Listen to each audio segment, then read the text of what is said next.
नमस्कार स्टूडेंट्स। आज की इस वीडियो पर मैं आप लोग को मीन वैल्यू थ्योरम समझाऊंगा। तो इस थ्योरम को आप लोग बहुत अच्छे तरीके से समझिएगा, क्योंकि सेमेस्टर 2 में कैलकुलस में भी आप लोग इन थ्योरम्स को पढ़ेंगे और इन थ्योरम्स का यूज आप लोग यदि आगे कॉम्पिटिटिव एग्जाम्स देंगे जैसे आईआईटी जैम और नेट का, तो वहां पर भी आप लोगों को ये थ्योरम्स देखने को मिलेंगी और इनसे रिलेटेड क्वेश्चंस भी एग्जामिनेशन में पूछे जाते हैं। तो बहुत अच्छी तरीके से आप लोग इन थ्योरम्स को समझिएगा। तो चलिए समझते हैं। देखिएगा, जो मीन वैल्यू थ्योरम है इसको समझने से पहले कुछ बेसिक यानी कि स्टैंडर्ड रिजल्ट हैं हमारे, जो कि कंटिन्यूटी और डिफरेंशिएबिलिटी से रिलेटेड है।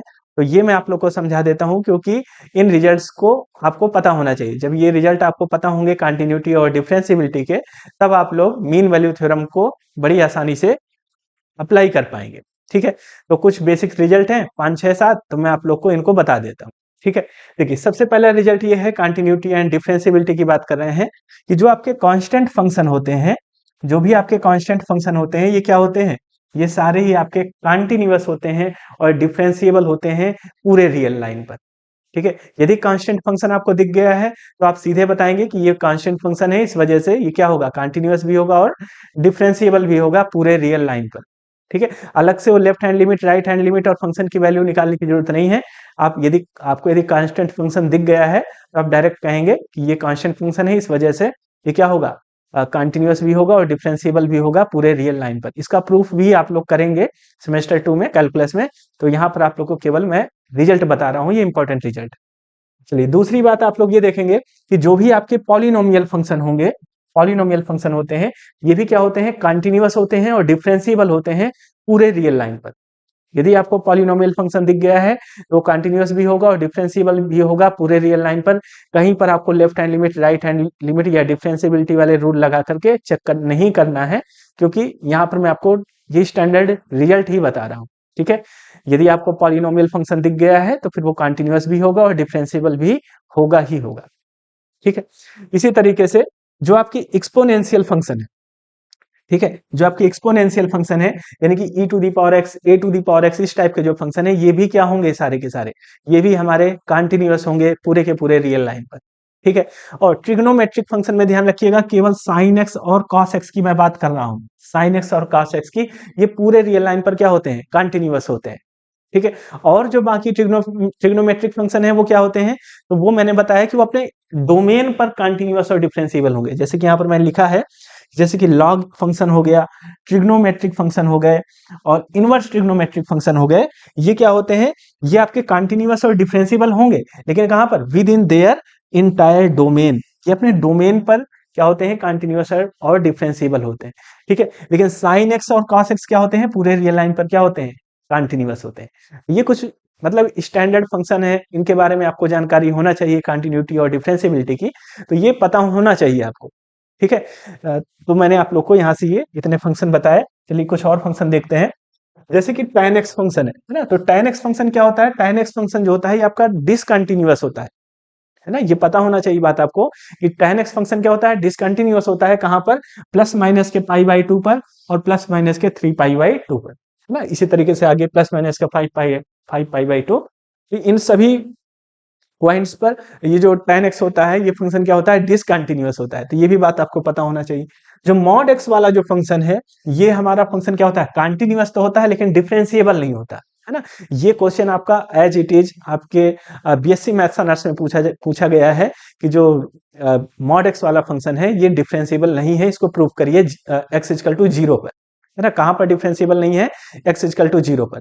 mod x वाला फंक्शन कंटिन्यूअस तो है ना, लेकिन डिफरेंशिएबल नहीं है। कहां पर डिफरेंशिएबल नहीं है, x इक्वल टू 0 पर डिफरेंशिएबल नहीं होता। तो ये स्टैंडर्ड रिजल्ट भी है, आपको पता भी होना चाहिए, और इसको आप लोग जब BSc maths honours semester 2 calculus में आप लोग इसको प्रूफ भी करेंगे वहां। ठीक है, तो यहाँ पर आप लोग को मैंने इतनी बातें बताई कि ये स्टैंडर्ड फंक्शन के रिजल्ट है, इनको आपको पता होना चाहिए कंटिन्यूटी और डिफरेंशिएबिलिटी के बारे में। अब हम लोग बात करते हैं मीन वैल्यू थ्योरम की।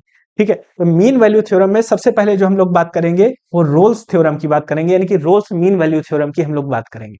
तो रोल्स मीन वैल्यू थ्योरम में क्या कहती है कि देखो, रोल्स मीन वैल्यू थ्योरम में ये होगा कि आपको एक फंक्शन दिया होगा, ठीक है, यदि वो फंक्शन हमारा close interval a comma b में क्या हो जाता है, कंटिन्यूअस हो जाता है, और open interval a comma b में क्या हो जाता है, डिफरेंशिएबल हो जाता है। ठीक है, दो दो कंडीशन समझ में आई। क्लोज्ड इंटरवल में कंटिन्यूअस होना चाहिए और ओपन इंटरवल में क्या होना चाहिए, डिफरेंशिएबल होना चाहिए। तीसरी कंडीशन ये है कि एफ ए और एफ बी की वैल्यू इक्वल होना चाहिए। ठीक है, यदि एफ ए और एफ बी की जो वैल्यू है ये इक्वल हो गई है ना, और ये दो कंडीशन ये वाली होल्ड हो गई, तो इसका मतलब है कि रोल्स थ्योरम अप्लीकेबल हो जाएगी। और रोल्स थ्योरम ये कहती है कि रोल्स थ्योरम आपको ये बताती है कि ये जो आपको ए और बी दिए थे ना, ए कामा बी, इस इंटरवल में एक सी आपको जरूर मिल जाएगा, एक सी आपको जरूर मिलेगा, जो कि कहां होगा, ए और बी के बीच में होगा। और इस सी की वैल्यू आप कैसे निकालेंगे, F dash C equal to 0, इस तरीके से आप सी की वैल्यू निकाल सकते हैं। ठीक है, तो ये हमारी रोल्स मीन वैल्यू थ्योरम है। यदि रोल्स मीन वैल्यू थ्योरम अब अप्लीकेबल हो रही है तो फिर सी यहां पर भी मिलेगा, है ना। और सी यदि हम बात करें लैग्रेंजेज मीन वैल्यू थ्योरम, अभी मैं आपको बताऊंगा, वहां पर भी मिलेगा। कॉची मीन वैल्यू थ्योरम, वहां पर भी सी मिलेगा, है ना। लेकिन सी निकालने की अलग अलग तरीके हैं। जैसे कि रोल्स थ्योरम अप्लीकेबल हो रही है तो सी हम लोग इस तरीके से निकालेंगे, ऐसे F dash C equal to 0 करके यहां से सी निकालेंगे। ठीक है, चलिए मैं बताता हूं आपको एग्जाम्पल से, ज्यादा समझ में आएगा। देखिए, जैसे यहां पर कहा गया है कि एफ एक्स आपको दिया गया है ये, ठीक है, और इंटरवल दिया गया है 1,3, कहा गया है कि वेरीफाई करिए रोल्स थ्योरम, है ना। तो रोल्स थ्योरम क्या कहती है कि क्लोज्ड इंटरवल में क्या होना चाहिए, कंटिन्यूअस होना चाहिए, ओपन इंटरवल में डिफरेंशिएबल होना चाहिए। तो ये जो फंक्शन है हमारा कैसा फंक्शन है, तो ये जो फंक्शन है आप लोग जानते हैं हमारा पॉलिनोमियल फंक्शन है ना, 2 डिग्री का पॉलिनोमियल है। तो यहाँ पर मैंने लिखा कि since F x is polynomial of degree 2, तो हमने क्या पढ़ रखा है, मैंने आपको बताया है पॉलिनोमियल के बारे में, स्टैंडर्ड फंक्शन, है ना। मैंने आपको रिजल्ट बताया कि कोई भी पॉलिनोमियल फंक्शन होगा तो पूरे रियल लाइन पर क्या होता है, कंटिन्यूअस भी होता है और डिफरेंशिएबल भी होता है ना। तो 1,3 क्लोज इंटरवल में क्या होगा, कंटिन्यूअस होगा, और ओपन इंटरवल में भी 1,3 में क्या होगा, डिफरेंशिएबल भी होगा, क्योंकि पूरे रियल लाइन पर ही ये कंटिन्यूअस और डिफरेंशिएबल होते हैं, तो इन पर भी होगा। तो दो कंडीशन तो होल्ड हो गई, है ना। तो वही चीज मैंने लिख दिया है, we know that every polynomial function is continuous and differentiable everywhere. तो दो कंडीशन हमारी होल्ड हो गई। तीसरी कंडीशन हमें क्या चेक करना होता है, तो यहाँ पर आप लोग देखिएगा, तीसरी कंडीशन हमें ये देखना होता है कि एफ ए और एफ बी की वैल्यू यदि इक्वल हो जाएगी, तब फिर हम कहेंगे कि रोल्स मीन वैल्यू थ्योरम क्या है, अप्लीकेबल। एफ ए और एफ बी ना, ए और बी आप लोग को दिख रहे हैं, ये जो यहाँ पर 1 दिख रहा है ये आपका ए है, और ये 3 दिख रहा है ये आपका क्या है, यही बी है ना। तो यहाँ पर एफ ए और एफ बी आप निकाल लीजिए, तो ये निकाल लिया एफ ए और ये निकाल लिया एफ बी। आप देख रहे हैं कि दोनों ही क्या आ गए, इक्वल आ गए, है ना। तो जब दोनों इक्वल आ गए तो यहां से हम कह सकते हैं कि रोल्स मीन वैल्यू थ्योरम क्या है, एप्लीकेबल। तो रोल्स मीन वैल्यू थ्योरम यदि एप्लीकेबल है तो इसका मतलब है कि ओपन इंटरवल 1,3 में आपको एक सी जरूर मिल जाएगा, है ना। तो देखते हैं कैसे मिलेगा। तो मैंने आपको यहाँ पर बताया है कि सी हम लोग कैसे निकालते हैं, F dash C equal to 0 करके, है ना। तो यहाँ पर आप लोग देखिएगा, एफ डैश सी हम कैसे निकाल पाएंगे, पहले हमको एफ डैश एक्स निकालना पड़ेगा, है ना। तो ये एफ एक्स ये था, इसका डेरिवेटिव कर दिया तो 2x-4 हो गया, है ना। अब एफ डैश सी निकालना है तो x की जगह c रख दिया और इक्वल टू 0 कर दिया। ठीक है, तो यहां से 2c इक्वल टू 4 हो गया और c की वैल्यू आ गई 2। और 2 जान रहे हैं आप लोग कि 1 और 3 के बीच में आ रहा है ना, 1 और 3 के बीच में आ रहा है 2। तो ये सी हमको यहाँ पर जरूर मिल गया, और यही हमको जो रोल्स मीन वैल्यू थ्योरम है यही चीज हमको बताती है ना, कि एक सी हमको जरूर मिलेगा जो कि ए कामा बी के बीच में होगा। तो इस तरीके से हमको यहाँ पर सी मिला जो कि ए कामा 3 के बीच में है, ये 2।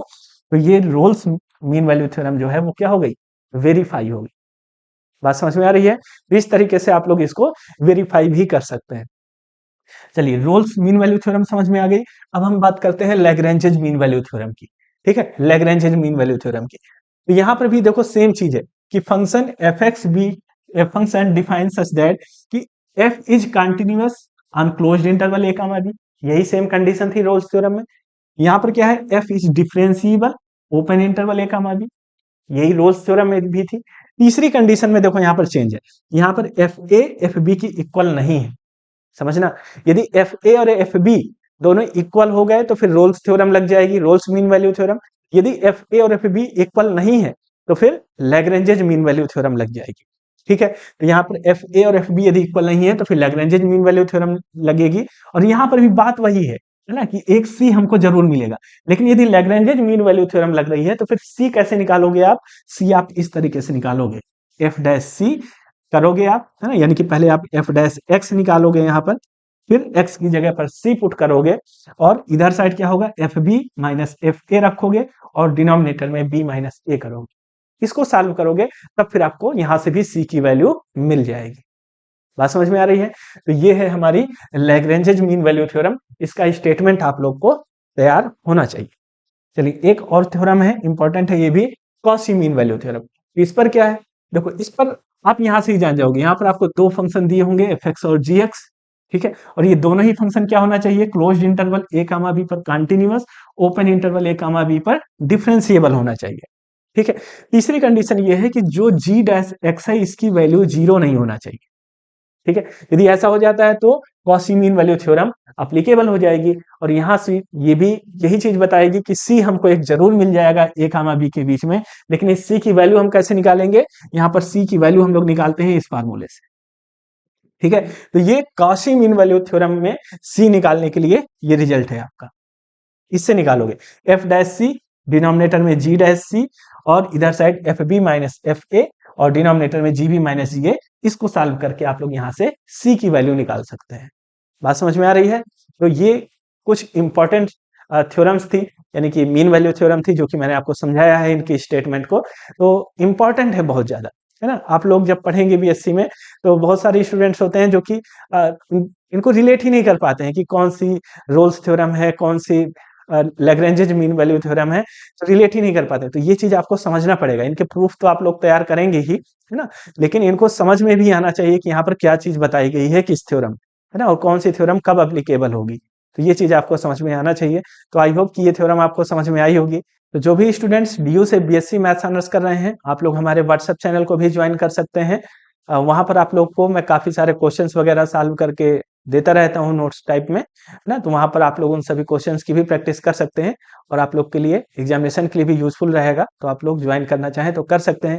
व्हाट्सएप चैनल का लिंक मैं आप लोग को डिस्क्रिप्शन बॉक्स में और कमेंट बॉक्स पर दे दूंगा, और आप लोग मुझे व्हाट्सएप करके भी व्हाट्सएप कर सकते हैं कि सर हमें जो है व्हाट्सएप चैनल का लिंक चाहिए या ऐड कर दीजिए। तो वहां से भी आप लोग ज्वाइन हो सकते हैं। तो जिस भी तरीके से आप ज्वाइन करना चाहें, यदि आपको ठीक लगे तो ज्वाइन कर सकते हैं।